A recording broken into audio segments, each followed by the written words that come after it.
Welcome out to another episode of It's All Been Checked Before. This time, Hollow Pursuits. Yeah, the introduction of Barclay's Arena. It's in Brooklyn.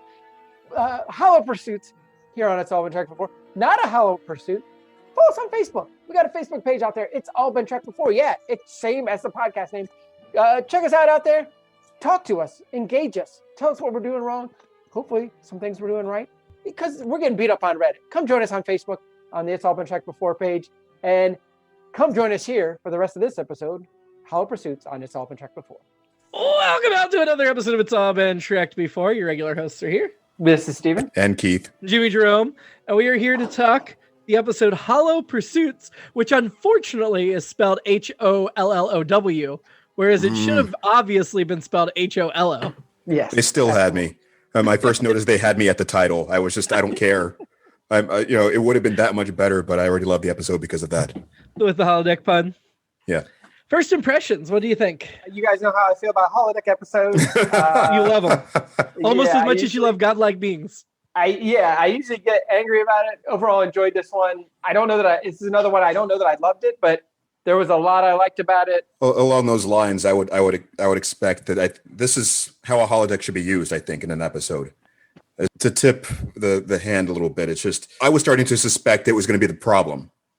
It's the holodeck. It's in the episode. It must be causing the problem somehow. Damn it, Reg. And I'm glad it didn't turn into that. That would have been too much for the guy, I think. I was almost going to say this is my favorite holodeck episode, but it's not as good as my dear Data or whatever. Elementary Dear Data. Really?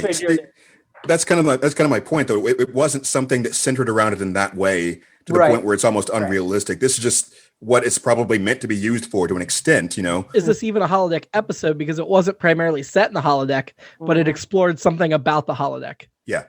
Well, and I guess I'll save that for a little later in the episode. I have a question about the end of the show, the end of the episode. Okay. Program number 9 is sex. No, I'm kidding. No, my first impression, I was very excited that we were finally getting Barclay. I thought he was in more episodes than he is. Yeah. He's actually in more episodes of Voyager than Next Gen, surprisingly, with Troy, curiously enough. Real Troy, not Hollow Troy. But I think as I was watching this, I really didn't like Barclay for most of this episode. And I think my affection from him comes from later stuff, obviously. I mean, he's going to be around for a while. He'll be in a bunch of Next Gen episodes sporadically, and then he'll be in one of the Next Gen movies even before he goes on the Voyager. And I have a great fondness for him, but as he was introduced, man, he's unlikable and creepy and not cool.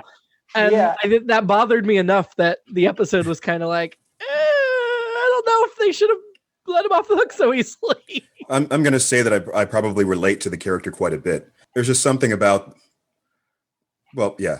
case in point, me trying to get this sentence out. It's just sometimes things just lock up in there and you try to communicate something that's in your head the way you're conceived at the beginning, and then it just doesn't go that way. And it just keeps snowballing to your worst fear, essentially, during that interaction. And I can really relate to that. Yeah, I'm with you, Jimmy, in that I didn't dislike the guy, but I didn't want to hang out with him. And which is fine because he didn't want to hang out with me either. But I think to where you were going, Keith, I think it kind of split the difference because it was a little more understanding, like, hey, we have a lot of different people on this ship kind of a thing. Beyond we have different alien races and that kind of stuff, or whatever. But it kind of split the difference between, hey, we need to accommodate's not the right word, but we need to acknowledge that people are different. You treat people differently in some fashion, even though we're Starfleet. But at the same time, they're also like, this guy, here's what's wrong with this guy. I don't want to be around this guy. He's freaking me out. See, they went way too heavy-handed on the I don't want to be around them to the point where it seemed cruel and mean. Yes. I didn't like Geordi either. Yeah, but at the same time, Reg was, when we actually saw what he was up to in the holodeck, it was like, wow. And I get that part of this was, we were trying to explain that he was like this because he was treated the way he was treated. Why would he want to be around people that treat him so poorly? And I have sympathy for that. I don't necessarily have sympathy for the way he chose to exercise those feelings. Well, and somebody asked him, why are you in Starfleet? And I don't think that question was ever answered. I do. I absolutely, I mean, maybe not Starfleet specifically, but see why he had glowing recommendations from his last captain. Yeah. And I see where his value is because he is a diagnostician. He's like the Dr. House of the engineering department. He figures out those things nobody else can figure out. And without him, the ship would have been destroyed. So I mean, he saved the day. I guess I should jump to my final question, because that'll change everything, all my other answers. This didn't just happen on the holodeck then. This whole episode. That's what I thought at the end. That's what I thought at the end. Oh, no. Oh, that's okay. Wow. That's what I thought it was supposed to say was, keep this one. I really like this one. I'm the hero. I did this right. Because when he walks out changes the whole meaning. That's clever. When he walks out after that, that's not the Barclay we'd been seeing. And I don't know that this experience transformed him. I think that was a character within his programming, or maybe that's who he used to be. And current Barclay is actually a much more confident guy than that guy. So that's what I thought. That's a great alternate episode. I was gonna say I could tell you for future appearances, current Barclay is not confident. But I mean, even in the films 10 years after this, he's still stuttering and shy. Okay. But I like that theory, and I think if we didn't have the rest of the Barclay episodes to go by, that is a valid theory of this episode. That, I mean, there's an argument to be made of why would he program a simulation quite like this, but at the same time, that would be really interesting. Huh. The other hard part is there's scenes that he's not in, right? Which does not bother the Telosians, but it should bother Reginald Barclay. Right. Okay, I will move forward, presuming this all happened. Yes, I'm 99% sure it did based on future appearances. Everything I read suggested that as well, but I wanted to bounce that off you guys. Yeah, his hollow addiction is something he'll be dealing with down the line. It wasn't just solved this episode. So. And that part I could relate to too. Actually, I relate to him on that. Like, I mean, whatever, whether it's Facebook or whatever, I'm like, you know what? I don't really want to work. And today I was definitely a day where I was like, give me anything. I hated everything and everybody today. And I guess another thing, it was a weird episode because I thought the stakes were really high. I guess nobody was panicking. Like, I don't think they realized how high the stakes were until they were. Yeah, maybe that's what I think so too. Maybe that's what it was. The opening scene, we have Troy coming in 10 forward, and immediately you know something's off because she's doing this weird, unusual strutting as she enters. Like an undulation, perhaps? Yeah. Well, I mean, obviously we figure out that it's a simulation, but that, and then Guinan being worried is weird because Guinan's like the cool, calm as a cucumber. So I feel like there were plenty of very obvious hints in the opening scene that I kind of wish they had played a little more subtly. Yeah. I was going to say, I think I would have bought it if I hadn't already known so much about the premise going into it. I don't know if that would have happened just from like the synopsis of whatever was going on, or if it's just my memory of the character. But you know, we talked about it even before we got there. But I would have loved it to know how it would have felt. How much would I have bought it if I didn't know anything? Although if he went too subtle, it may not have lined up with what we see later in the episode when he's going really outlandish with them. So I feel like there was a line they had to straddle. When he pushed Geordi over, I was like, okay, I get that. Maybe this is real. And then Riker was the giveaway, though. When he came in and he got Riker, I'm like, oh, okay, it's not. I mean, I totally saw Geordi getting owned, but Riker, no way. I still think there's the shock value would have paid off in that sense too. Just like, what? You know, why did he, you start to think something has to be off here. But that was just my low opinion of Geordi. Yeah, Jimmy, you're right.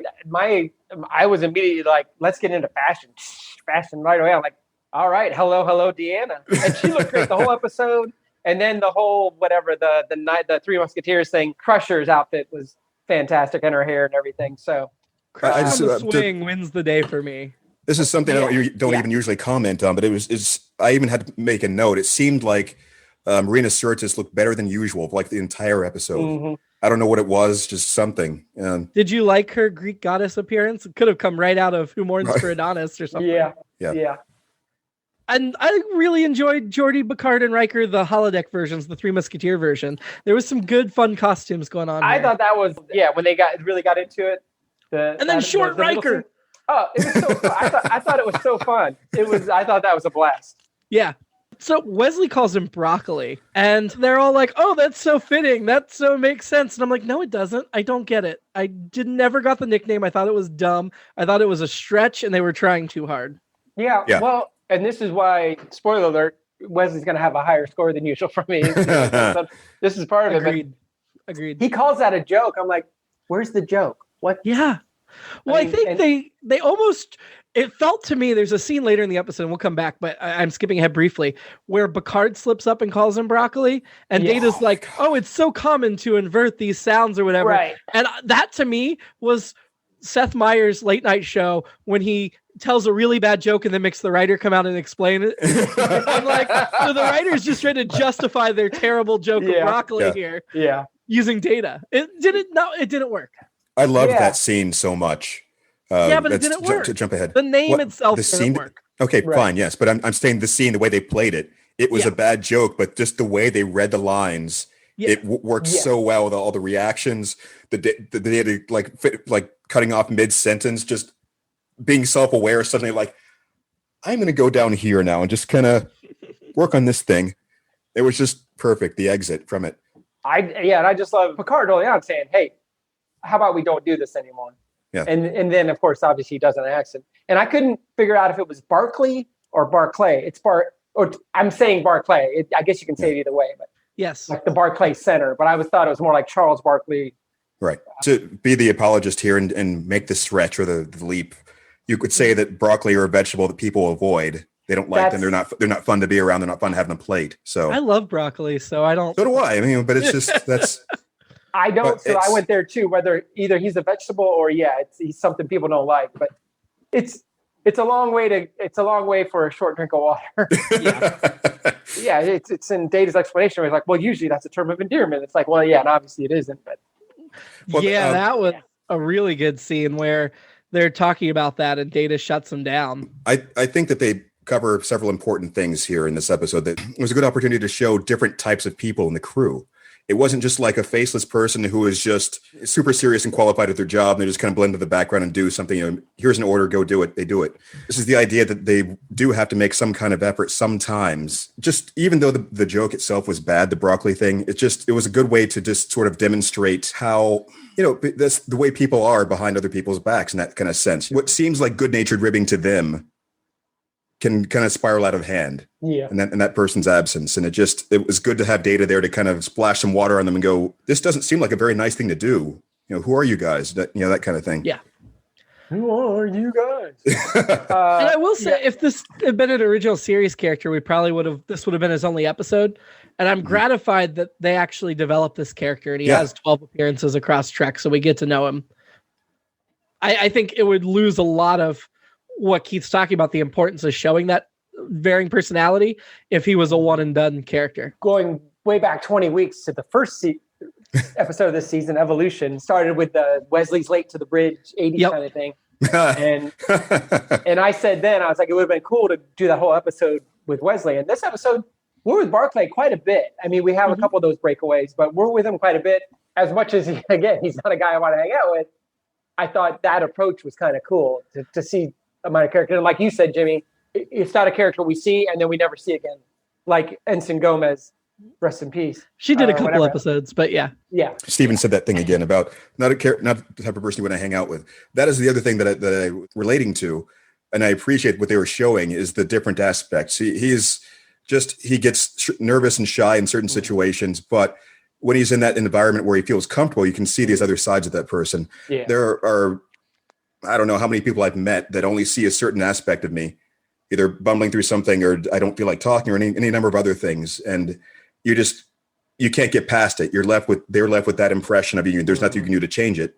And you come into a completely different environment. You're just a much different person. You get to see that there were other worthwhile things about him, even though he seemed off-putting in these other situations. And he's just sort of stuck in that vicious cycle he couldn't get out of.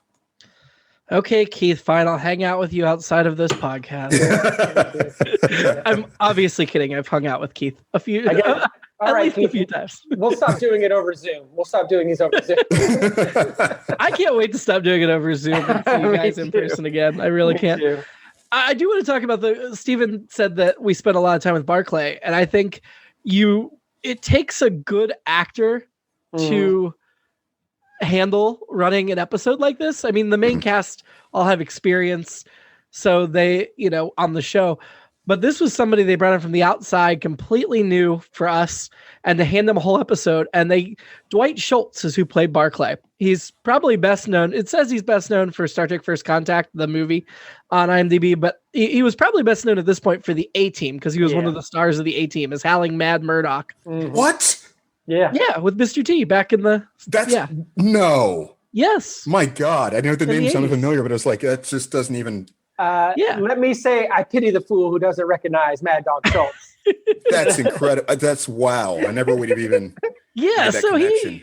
He did a voice for Ben 10 now. He's all hail King. He's got a lot of credits. He's got a lot of credits, a lot of voice credits, as well as, That's probably why I recognize the name. If I was acting. Yeah. A lot of voice stuff after this. And he's still around.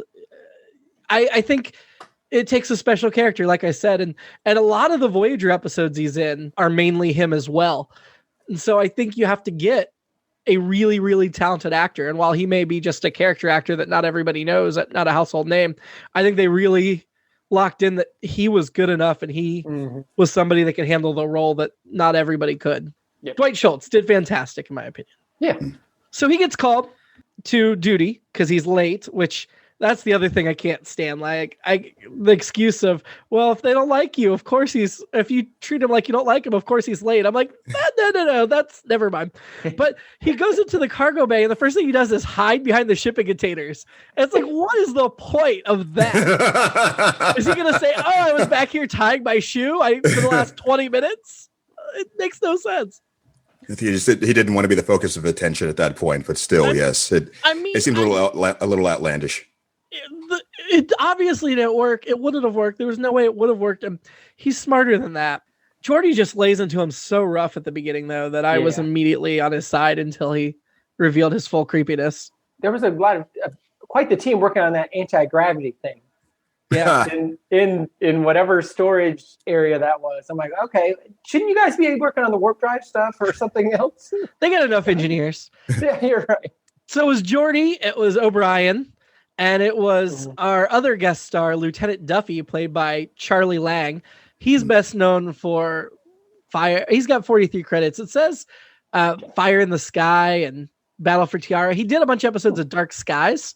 So that's what I would think he's best known for. He actually is still alive, but he doesn't have any credits in the last 20 years. So he kind of was here for a little bit. I thought he was fine. This is his only episode. Thought he was suitably annoying and unsympathetic. That was a great scene for me, as far as the way that you get to see both Geordi and Riker interact with a crewman that isn't quite, working out for whatever reason. And I think that's another really great realistic way to portray things like that.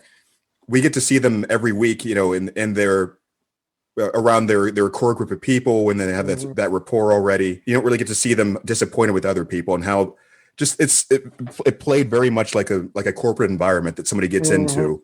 That new person's only been there for a few weeks, and they're not getting past that hurdle. That something happened and it just keeps spiraling, as I was saying before. And you get to see that kind of alpha male thing from Riker that you would probably expect. Rather, we've seen him. He seems like such a good guy, and he still is. It's just that you get to see that happen, just that thing of, you get what I'm saying. He's a little gung ho. Well, no, it's like we were saying before about, like, you don't really get to see on Starfleet, or on the Enterprise in particular, the idea of there not being a model Starfleet officer. Or employees. Well, so it is the flagship of the fleet. There really shouldn't be too many that aren't models, because it's a hard assignment to get. Yep. I mean, what I wrote down was, how did B get the D? How did Barclay get on the Enterprise D? Sorry, I'll tell you. I don't know why I thought that was funny. But Riker.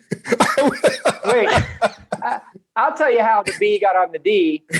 It was because somebody was buttering their bread. Remember Riker saying, "I think they've been buttering our bread." I'm like, what is that?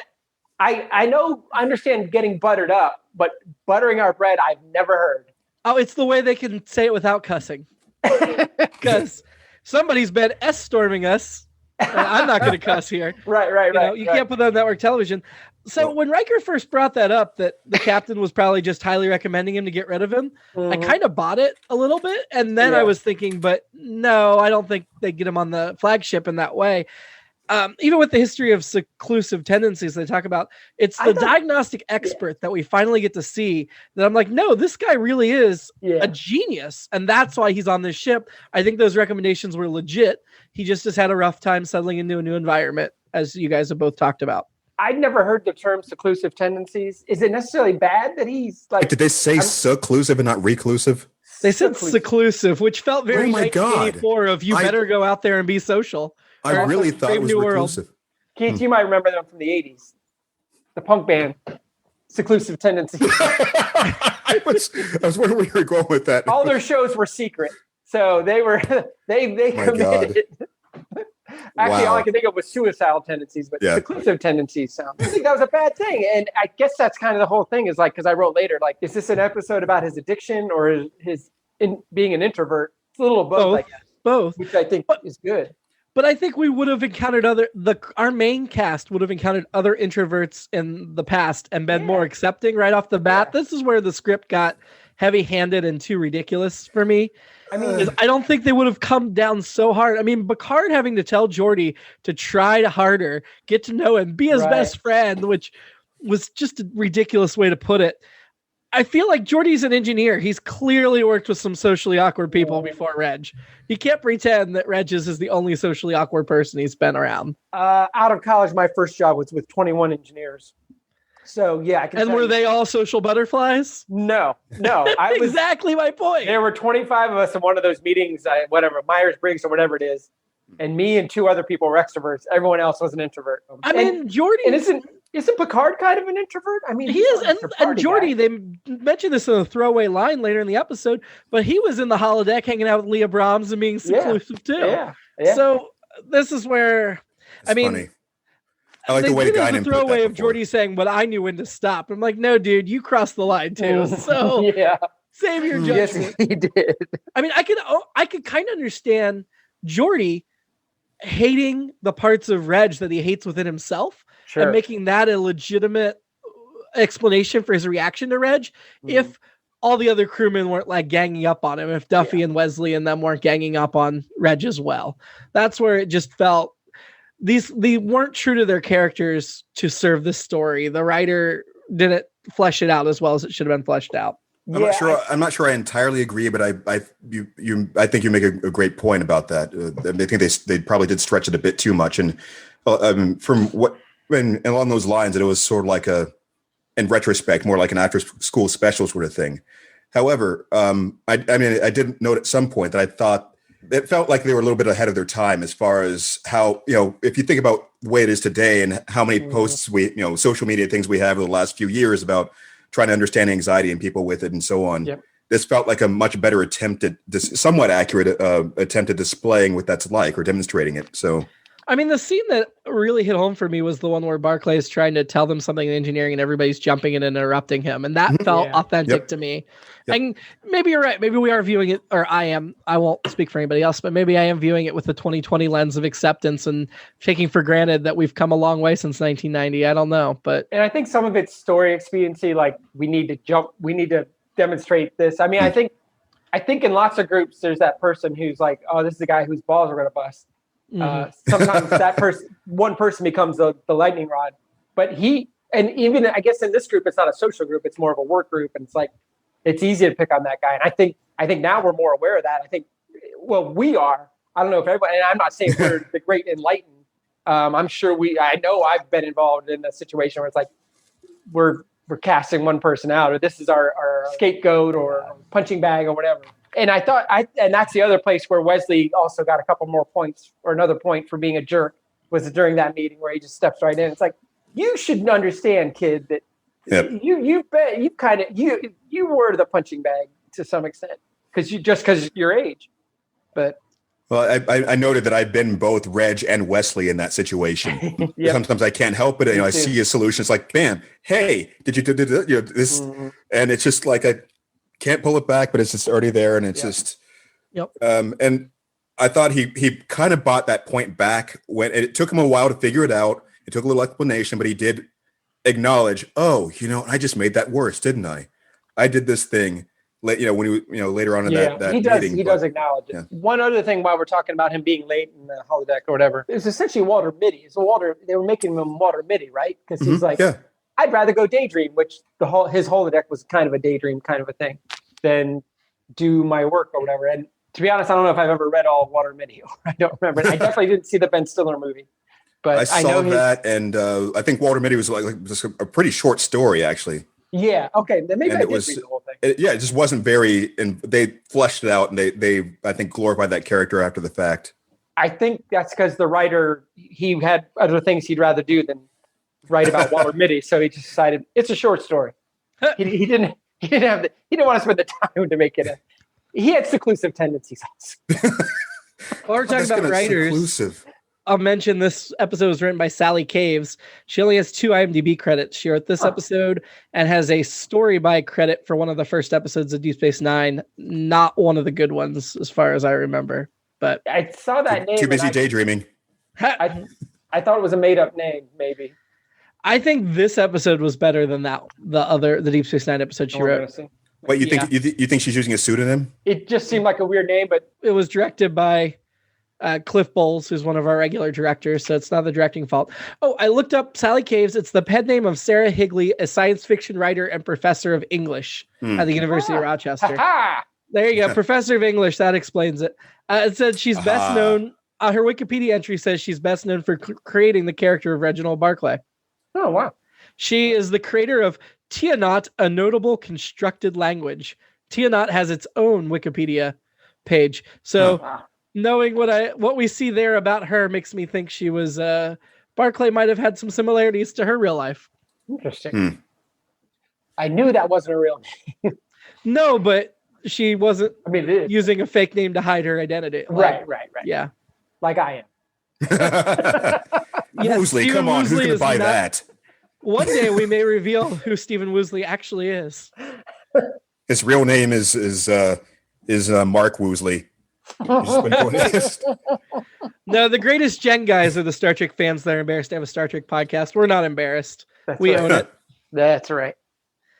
In the holodeck program, when we first see Troy as the Greek goddess, it struck me she was acting extremely stiffly. And while that could have been lack of programming, I wondered if maybe Marina Sirtis was really offended by the scene and didn't want to do it. And so was like tanking it on purpose. Like a Greek slur or something, or no, I feel like she probably didn't. I'm just making all this up. I've researched nothing. But the thought crossed my mind as she was acting stiffly that maybe she had a problem with being somebody's fantasy and not really approving of that aspect of the story. So maybe she was like, I'm going to phone it in on this scene, but I could be wrong. Maybe she was making a legit choice. It felt like her heart was not in playing the Greek goddess version of her. A couple of comments about that. I mean, first, I noticed some strange line reads from her in other parts of the episode. It felt a little wooden in places, which is kind of weird, but that's I don't know if that has anything to do with it or not. This seems to go along with what we were saying before. Or one of you mentioned this, that she got in such good shape for this season that, I mean, it almost, she seemed to be leading into the rest of it, in my opinion, the other outfits and so on. It seems like I can't imagine what it would be about that one role that she would be like, I don't want to do this. I don't want to wear. And maybe just, it was weird because it was kind of a archetype and very rote, but she was also scantily clad. And actually, not that scantily. Right. I mean, compared to everything else, it's like, why would she object to that? I mean, that was what I thought was, I guess she was reacting to just her being part of his thing. But I like her being like, oh, you guys should relax. And then when it was her, it got turned. That was another fun moment. That was a really whole thing was fun.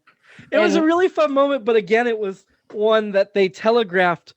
Like, you saw it coming from a mile away.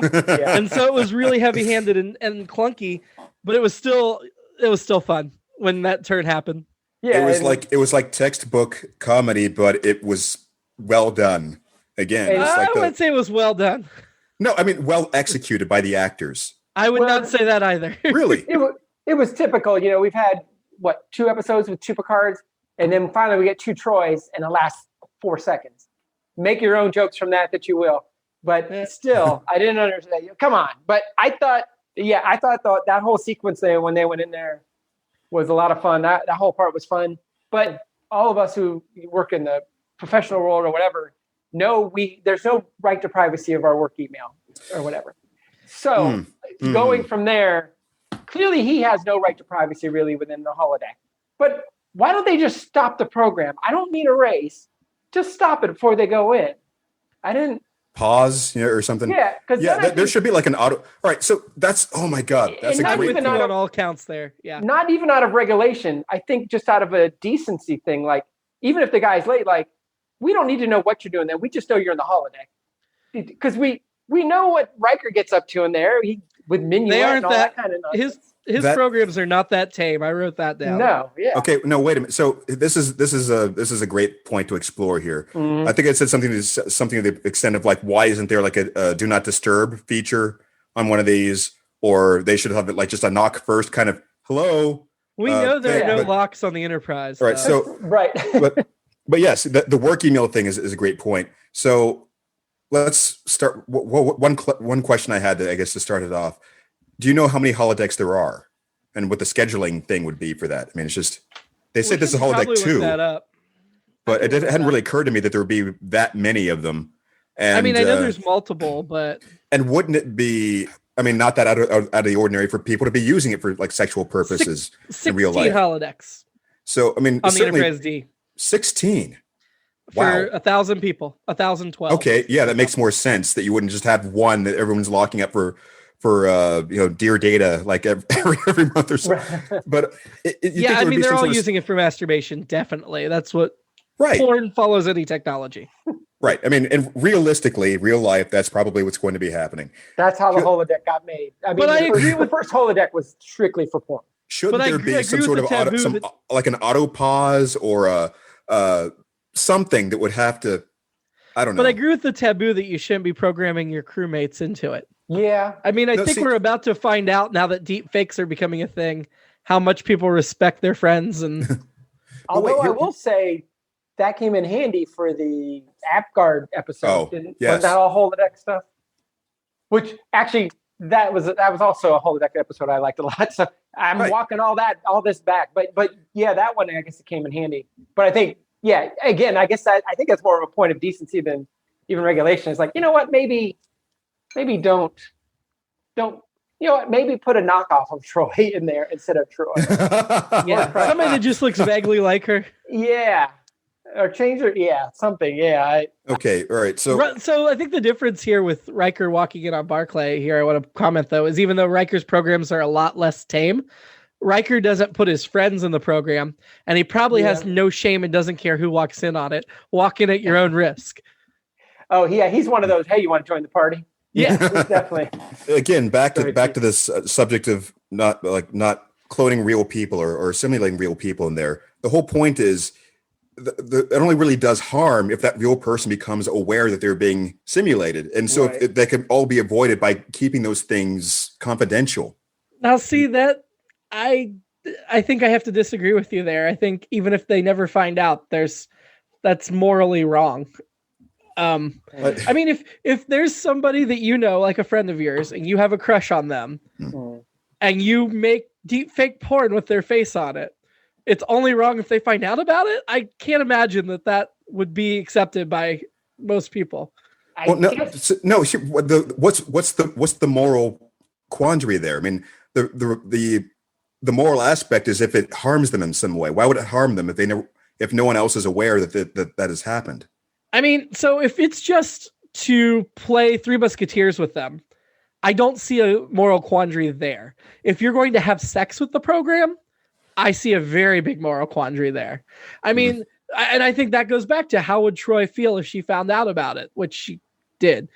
You know, just saying, well, they should just never find out about it and respect your privacy, I think is not the answer there. I mean, so is there a moral quandary if somebody has a dream about another person? I think no, because you don't have conscious control of a dream. I think it's what if it's a daydream?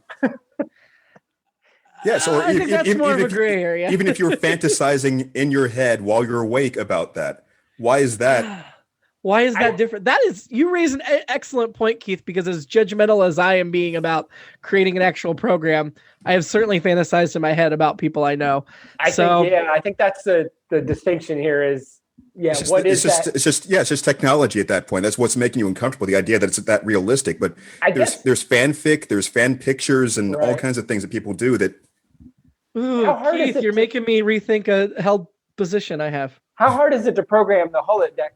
I guess would be the question. Like if it's just like, oh, you know what? I want this person I know to look really good and be in my program and be in love with me. Yeah, or is it more complicated than that? I don't Well, know. we saw Geordie. The computer seems to do a lot for you. Yeah. If you just say, Yeah. if they got records of this, the computer probably would. And also, Reg is an engineering genius, even if they didn't have records. But yeah, man, now Keith, you really threw me on this. You really threw me because I feel so strongly, and now I'm gonna think about this offline. I should have been a lawyer. I think, hey, it's never too late. I think I lean a little more towards where you are, Keith, but I get what Jimmy's saying too. I think, and this, you could call this victim blaming, but I think if into the security tapes you go, only pain you will find. So if you're going into someone else's holodeck experience, all bets are off. So would you agree then that you're saying as long as you keep it private for your own personal use, it's not wrong? Would you agree that if you then distributed that program for others to have sex with Troy, that would be crossing the line? Yes, that's morally wrong. Okay, No, so that's definite. This is where I was about to say that the difference between porn and then making your own thing for your own pleasure. To Jimmy's point, and this is something that is also to your credit here. The reason why this would be unethical is because of the possibility that could be discovered, especially in a workplace environment like that. So yes, I could see that becoming a policy in that sense. It would have to be, obviously the security isn't in place to prevent discovery. Therefore, not to harp too much on this though, if I had my own private notebook and I was sketching an image, no, I'm not to harp too, I find this topic of debate. No, me too. No, it is interesting. If I have my own private notebook and I'm sitting in a meeting and I'm sketching a naked picture of my coworker, but it's in a private notebook and nobody should see it, that would be equivalent to this situation, right? Like you're making it for your own enjoyment. You're not playing to pass it around or show anybody, but you're in a workspace where there's possibility that it could be discovered and distributed. Well, the reason and that coworker would not probably approve if that were seen. Well, the reason why it gets so complicated with the enterprise is because there is, it's a work and private space all in one. Yeah. And it's really hard to make those distinctions, but they do try to do that. They try to provide work-life balance. So if you didn't have a woman that you knew, but you just told the computer, give me a blonde. Emma Watson. Right. Oh. Or just a blonde. Like, give me a composite of what I would find attractive. Yeah. Like, is Minuet somebody that Riker met on Rigel 4? Or is it just, hey, give me somebody saucy who likes jazz, who likes bad jazz that I can hang out with? If you weren't going to use somebody you knew. This is where I really wish we had a female perspective on the podcast today. Yeah.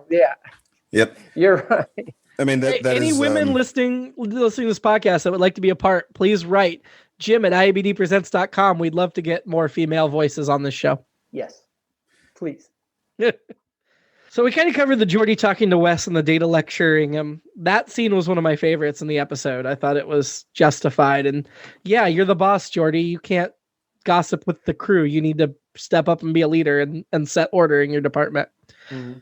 Picard, in the nickname scene, before he slips and calls him broccoli, is too cheery and too forced trying to be nice to him. But I bought that as legit because he's like trying to set an example. Yes. And whatever to the crew, but it felt fake, not bad fake, if you get what I'm saying. Well, I think it's supposed to be like fake for the audience's benefit, right. like a stage whisper fake or something. Yeah. I'm not complaining about it. Yeah, just it didn't feel authentic, Picard. When the glass happened and we finally get a mystery, this was about halfway through. My first thought with the glass was, I bet this is tied to the anti-gravity thing, because I'm like, it was kind of late in the episode to start a mystery, but I really got excited when we had a mystery added onto this. I put a similar note. Some of my favorite things are when they get into the technical aspects and get a good mystery going, and partly because they're forced to try to make it seem more realistic by giving us more future tech. Let's have some names of elements. Let's play with some things here. Here's how these things have to work together. give us something like that. And I noted even when I thought it was going to be ruined by the holodeck or like as a predictable outcome, and it wasn't, which is good. I still appreciated it. Well, I like that the mystery had been happening since the beginning, but they didn't clue us in until halfway. So, like you thought, probably, I thought that the antigrav breaking was just Reg's incompetence, that he was distracted at work and not doing his job, that he couldn't fix it. And that was a great misdirect because it hid the mystery from us until they wanted it revealed. Yeah. Yeah, I thought that was really cool. And I like the second time the engineering crew gets together and they're brainstorming and stuff. And that felt more collegial, for lack of a better word, I think. Yes. I think except where were the women? Exactly. I wrote that down. It really stood out to me, and maybe this is 2020, but it really stood out to me that it was a group of white men. And Geordi. Oh, yeah. Geordi's not white, obviously, but he was the only person that wasn't white, and there were no women. Could have had Gomez there. It's the 90s. Yeah. I guess, but it felt, In the 80s and the 70s, everything before that, and probably a couple decades after that, too. But when I worked with a bunch of engineers, they were all white, and there were no women. So, yep. I don't think that's quite the case now. Yeah. I think that was when this episode was made. Well, this is about the time. This was right before I graduated from college. So it's same era. Yeah. I think it depends on where you are even now, honestly. I mean, I know one of my friends, female coworker, I met her doing tech support a decade or so ago, however long ago that was. And I've seen her make posts before about few jobs she's had since then where the culture was very much like that, just almost decidedly so. And it's still trying to break. I don't want to use the term glass ceiling. I don't know if that's really appropriate here, but it's more like self-fulfilling expectations. Yeah. They don't think a woman's going to work well there, and they make it so that she doesn't. If there was a glass ceiling literally on the Enterprise, they would smash through it, as we've learned. It's Chekhov's glass structure. It will get destroyed. There's a glass ceiling on the bridge, right? Oh, we saw definitively in the cage. Yeah. Pretty sure. Yeah. The dome. Yeah, you're right. Yeah. On the top of the bridge. There is glass up there. Yeah. Huh. Thankfully, nobody breaks it or they get sucked into space. It's still there in the Enterprise D, though? I believe so, but I don't think we see it till Generations when they get the budget to really do the ceiling of the bridge. While we're talking about the Enterprise getting destroyed, which is what I think when I hear the other letters. Oh, I thought that's what you think when you hear Star Trek Generations, but okay. No, we had another talk about saucer separation, the classic SS. It always gets me excited. Always gets me excited. It was funny because before they mentioned it, it was already in my head, like maybe they should saucer separate. And then I was thinking, but they're going so fast, it's going to be dangerous. Right. And then the conversation plays out on screen. And I'm like, man, I could be an engineer on the Enterprise. Well, yeah, you're white and you're a guy. That's true. Oh, Jesus. This could be the engineering department right here. Keep you and me. Though if we add a couple more white guys, it would be more representative. I need to be further blinded, I guess, to make that realistic. I really liked Guinan's line in 10 Forward that the idea of fitting in repels her. Mm-hmm. I wrote down, didn't catch Guinan that. Always has sage wisdom. Like always. It was just so good. I was like, yep. And not only is she right, but she says it so well. So, Yep. Yeah. So that brings us back to something else. The after school special aspect of it. I still enjoyed the conversation with Geordi and Reg when they were kind of working through some things finally, really confronting the issues. And Reg called him on that phrase, just shy. Yeah. And that I think that's what really ties into being sort of ahead of its time about trying to impart what it would be like to have social anxiety in certain situations.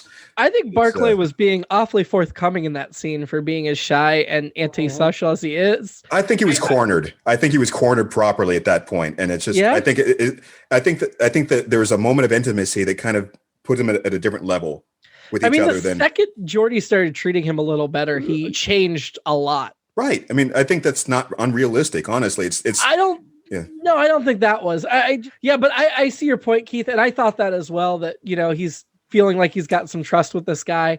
It just felt a little bit fast to me. It made me think of the Netflix descriptions, which I try not to read, but the one word I saw was shy when I clicked play. So that's what it immediately took me back to. It's just like the rogue. Yeah, exactly. You're shy because the characters say you're shy. When Barclay was sword fighting the Three Musketeers on the holodeck, His stunt double was terrible. Not even his hair wasn't even close to Dwight Schultz. A really bad stunt double. But then he called Picard, or somebody called Picard Mon Capitan, and I'm like, is Q here? Sometimes I envy being able to focus on stunt doubles that way, and sometimes I'm glad that I don't. I don't let that take me out of it, but it was always funny when you guys notice that. I try not to, but sometimes it's just so stinking obvious. Like when the Parasite episode where Riker had to fight the old guy, that was so stinking obvious. And this one, it was just the hair, it just did not even match. Troy and Barclay's counseling scene, the for real one, where he quickly excuses himself. Man, that was awkward. Like to the point where I thought it was fake for a minute. I almost thought that too. I mean, turning off the lights and making him be. Somebody should have warned her about the type of holodeck. She'd already seen his holodeck program. You'd think she'd. I don't know. Wait, had she? Oh, you know what? I think you're right. I think only Geordi had seen it at that point. But right. I liked the way that Geordi was still kind of in his corner at that point. He was still kind of respecting his privacy, still trying to ease people into it. I think that informed the way that search party ended up going, which I was a little tense about them. You know, when Riker stormed it with Troy and Geordi, and I think we talked about this a bit, but I actually kind of like the way that it balanced out. Just enough of that kind of, oh, I'm going to be, Riker, I'm out for blood, and just kind of happen to be settled down. It played out. It was comedic and what it needed to be, and it was still. I think they were appropriately offended without it being without that like taking over the whole thing and just bringing it down. Mm-hmm. By the way, I'm not sure. I think it would depend on the person. I'm not sure how offended I'd be if I ended up in somebody's holodeck. Yeah, well, there you go. Thing. Depends on the person is exactly correct. And depending on what they were doing to me. I mean, okay, Yes. I'll be honest. I would probably be flattered no matter who it was. Yeah. Depending on the person, I may offer to reenact it in real life. But I'd probably be flattered even if it was somebody I wasn't interested in. Well, I guess we're talking about sexual at this point, or at least romantic, as opposed to Riker being, the short Riker being like the comedic goof or something. I mean, would that offend you? I really enjoyed the short Riker, but yes, if you made me look like a total goofball, I probably would be offended or a total heel. This goes back to what we were talking about earlier. Again, I had this conversation with some folks the other night about if you have a dream about somebody and it goes a certain way, do you tell them? And again, that depends on how well you know that person or whatever. And I made the point, my first wife, I had dreams about her before we dated. They were much worse than what Broccoli was doing. But these were nighttime dreams. And I was graduating from college. It was our last senior year of college. So I was like, I'm going to tell her. I'm never going to see her again. And turned out I saw her a lot more for a long time. But if it hadn't been that situation, I'm sure there's people I've had dreams about that I have not told. I'm really glad the Broccoli nickname I don't think ever comes back in any future Barclay episode. Well, there's a moral quandary there is what I'm talking about. It's just it comes into play when you are informing that person in what fashion. So, Barclay figuring everything out. I was glad we had that hero moment. Yes. I was glad that's the way it ended. Yeah. It was way back. Okay. I thought it was kind of funny. This is like the stage whisper fake thing again. When Geordi was first going to Reg to befriend him, and that just like that casual pivot, it's like, oh, say Reg, why don't you? Yeah, that made me laugh quite a bit at the time. The buttering our bread. I was going to say we have to allow for the possibility that this is future slang. That's true. Something could happen. Another word I liked in there, and I think it was Picard that said it was something like, well, I want that to be uncut or something. Love it. I can't remember what it was referring to, but I wrote that down too. The nickname. That's what it was. Yeah. Yeah, the whole. Yeah. Oh, it's caught on. He said, how about it gets uncut? I was like, I like that word. Yeah. We already talked about it, but I thought Data's exploration of Barclay Broccoli was funnier than the nickname. That whole sequence, I guess we kind of already hit on that. And that's what works on Seth Meyers too. I love those segments when that happens. I actually really like it on Seth Meyers. I didn't care for it so much on this. Yeah. I enjoyed it more than the nickname, at least. We already talked about this, whether it was all a dream, because I wrote down it was all a dream and I didn't even see it coming. But apparently it wasn't. When I was reading up afterwards, one of the things I read was how well this was ranked as a holodeck episode. not even as a Star Trek episode. I thought it was funny that there were so many that there's a ranking, even though I've already been doing it this entire episode right off the top, right from the jump. I was doing it. So you mentioned like the Apgar episode. I think that's another great example of a great use for the holodeck as opposed to the ones that you usually are put off by, which are the ones that take place entirely as a story or actually, I guess most specifically malfunctioning holodeck episodes, I think is the thing that gets. And I don't consider this or the Apgar episode holodeck episodes by my definition. I see why you can consider them that, but I don't consider them that. You're talking about definitions at this point then. Yeah. Well, I am. Yeah. I still think that this episode points that we need more security safeguards at the holodeck. Yes. I mean, yeah. You would think that they'd have a block that you couldn't program your crewmates into simulations without captain authorization. If Crusher got out of the holodeck looking that way, it would be pandemonium on the Enterprise. That's what I think. And would it have been really funny if Crusher had stood up, they said end program, and Crusher was still standing there, and she's like, I was just hanging out with them, guys. That's going to be one of my alternate episodes. They just made it. That's awesome. That's another brilliant. good one. I actually kind of like this guy. That's another good one. She says, I need to blow off some steam about Wesley, too. That's better than the actual alternate episode I wrote down, which was an episode where we just see everybody's sexual fantasies in the holodeck one by one. Yeah, I had two, and that was one of them, which was essentially it's the Skinamax version. So yeah, pretty much. Rikers would have to be on Pornhub, but everybody else is, I think, we can handle. Well, no, that brings us back to the debate or discussion we were having before about the ethics. One of the more distasteful things, the reason why it would come off distasteful, is because of how they're sort of stigmatizing it in the way that they're presenting it with this one outcast doing this.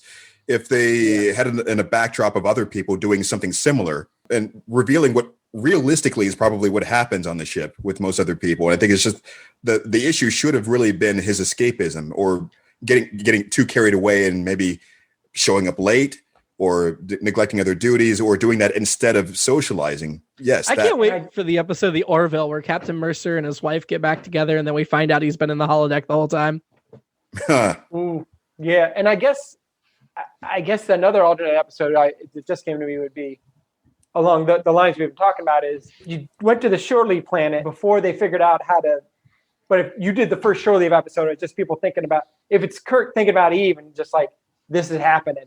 But if Barclay beamed down there, he might be thinking about Troy, and it's like, hey, Barclay, what's Barclay doing? Oh. You know better. Like, no, it's not. Yeah. So it would, but if your thoughts were just, you couldn't, because obviously they weren't doing a job. The Enterprise wasn't that time, but you know, whatever they really wanted was showing up. So yeah, if you didn't control that well, I guess that was my other. While we're on alternate episodes, my other one was just, and maybe this doesn't qualify, maybe it's not low enough. Was Lower Decks. It's an episode of Lower Decks, but. Just because it focused on, I'm calling him Schultz Barclay. Focused on him. One of the junior officers. Yeah, that makes sense. Well, that you made me think of that earlier, and I'd forgotten about that. The idea of transferring people, and the idea of officers and employees not being up to Enterprise standards. Mm-hmm. We get to see more of that on a different ship. I mean, they'll transfer him back to the Cerritos. Yeah. I guess the idea is it really that uncommon, or is it just that uncommon on the Enterprise to deal with those kinds of personalities? I think on the Enterprise, because it's the flagship, it's the creme de la creme. Mm-hmm. I really liked the resolution to Barclay's holodiction. I'm going to call it a holodiction. His goodbye scene on the bridge. That was good, and I guess the reason they did that instead of having them in the Three Musketeers makeup again was to show they learned his lesson to treat them more respectfully, was my assumption of why that scene was on the bridge. And also to fake you out that it was real versus holodeck. But I do want to know what program number 9 is. Maybe we'll figure it out in later episodes. And I assume it's Troy's counseling sessions. You would think. I liked that. Erase them all, except number 9. Which tells you he has quite a few different ones. We only got to see like 2 or 3. I think that works on its own for that reason too, just to demonstrate him having different. I guess one question I still have is, how is that Murdoch? It doesn't make any sense. Because it is. Because they're both Dwight Schultz. How annoying was Wesley on a scale of 1 to 10? I give him a 4. I think a 4 is very fair. Yeah. I was oddly thinking 4 or 5 too. It feels like it's hard to quantify because I don't know like the extent of the most possible annoying he's going to be throughout the entire series, or at least I don't remember it. So it feels like unfair to give him like a 10 right now because this is I mean, on the scale of how I've felt so far, it's pretty extreme. But so far he's crossed 5 3 times. He's had 2 5-point somethings and a 6. No, the 6 was Angel 1. Sorry. 2 of the bad scores were in season 1. And then last season, Manhunt, he got a 5.7. This season, if we're giving him 4s across the board, that's his highest annoyance. His second highest being the season premiere with Evolution, where he was he ranked a 3.5. I think the highest I'd ever given him was the episode where he ate the aliens' food, where he got into the lunch. I can't handle that. I'm going to go 5. You're going to go 5, so we have to... It feels like it should even be more because of him ringleading that whole broccoli thing and just not even anyway, yeah, you get it. You know what, Keith? I'm going to go with you. I'll go 5, and he'll end up with a 4.7. Nice. Who was your annoyance of the week? Was it Wesley or somebody else? Yeah, probably. I had Riker as a backup, but I think Wesley probably, yeah. It's, Wesley. See, you want to go Barclay, don't you? I have kind of a hard time pinning it all on Wesley because I feel like other crewmen acted just as bad. Yeah, I'm going to say Geordi because I really feel like it should have been his responsibility to handle this effectively, and he handled it very wrong. Yeah. Crush. We can't go with Goddess Troy or Beverly on a Swing. I'm sorry. No, I'm sticking with my last favorite holodeck episode. Not a holodeck episode. Ms. Apgar. Yeah, I'll stick with Vash. Keith, do you want to stick with Jovel? Most likely. I mean, this is probably the most tempted I've been by like a main cast member as far as the Crusher and Troy thing. Which one, Crusher or Troy? Troy, I suppose. But I'm more Crusher, but the other possibility, of course, would be hallway crewman. It's like, hey, when Red was exiting the. Mad Dog Murdoch looked pretty good too.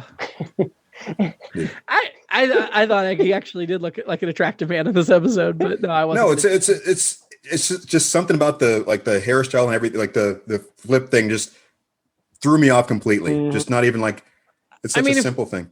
If they were gonna go full stereotypes, like he would have had lots of acne, he would be unshowered. Yeah. He seemed actually like he had good hygiene and everything. Yeah. Oh, he's on the Enterprise. Okay, Keith, where do you want to start the ranking? Where was the last holodeck episode? We want to go with Apgar's episode. Where is that now, anyway? A Matter of Perspective. That is sitting at number 8 for the moment. It's always hard for me to go with the superlatives, but I really did enjoy this one for a couple of reasons. You know, the way they were tackling the anxiety thing, the way that they were working through it being a non-holodeck episode, the technical mystery aspect of it. And it wasn't like a cheap out either. Again, it wasn't like, oh, it was Reg's fault all along for indulging in the holodeck too much. It was an actual thing that he was able to fix. It didn't feel lazy the way they were narrowing it down. So I feel like feels pretty high for me anyway. Above it is Deja Q. Below it is Booby Trap. Huh. Booby Trap is a similar episode in a way, isn't it? It is. I think. See, I was gonna say I like all the points that you bring up, Keith, but I think there were some weak parts in this, whereas I don't think A Matter of Perspective had those weak parts. Yeah, all right, I see what you're saying. They were kind of forcing some character traits there to make a point. I'd go below Booby Trap too for the same reason. I don't feel like it had any huge glaring weaknesses, although I think we're in the range. Yeah, I know. I didn't love Booby Trap, but it's number 11. But out of 22. Number 9. 22. Oh, number 9, yeah, 22. Well, right below that's Captain's Holiday with Vash. I might be tempted to put it above Captain's Holiday. Yeah, I think I would. Not sure about Booby Trap. I would have probably gone above Booby Trap, but we'll leave it up to Keith as we always do. Oh man, I would say above Booby Trap at this point. Booby Trap's fair. I could definitely go above Booby Trap. Do we want to go below A Matter of Perspective? Yeah. I think you convinced me. Yeah, I think so too. Okay, so it's our 21st episode of the season. We're ranking at number 9. Next week, we are going to be talking The Most Toys. When transporting a dangerous material to the Enterprise, Data is kidnapped and the crew is led to believe he's dead when the shuttlecraft he was piloting explodes en route. Too soon. Until then, live long. Talk to real people every once in a while. Too soon. I'm Yes. shy, so I'm not going to say anything else. And, it's up to you, in your own time, prosper. I'm going to go sketch naked As long as pictures it's of not too both of you.